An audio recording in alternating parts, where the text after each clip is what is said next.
Hello বন্ধুরা, এটা panchayat season 4-এর একটা ছোট্ট রিভিউ।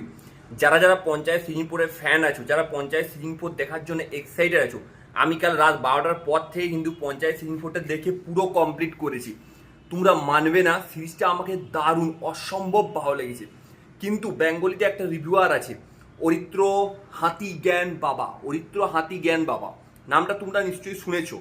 সে কিন্তু পঞ্চায়েত সিজন 4 না দেখে আলতু ফালতু বকে চলছে। ও ভাই, শুধু ভিউ কামানোর জন্য যা খুশি বলে চলছে।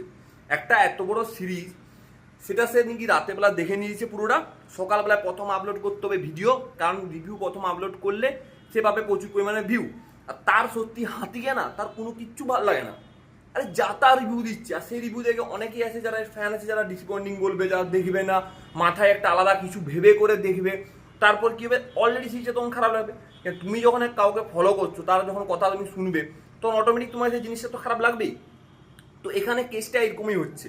তোমরা ওই হাতির রিভিউ না দেখে তোমরা গিয়ে পঞ্চায়েত সিজন 4টা দেখো। আমি বলবো দারুণ লেগেছে, আমাকে তো সত্যি খুব ভালো লেগেছে।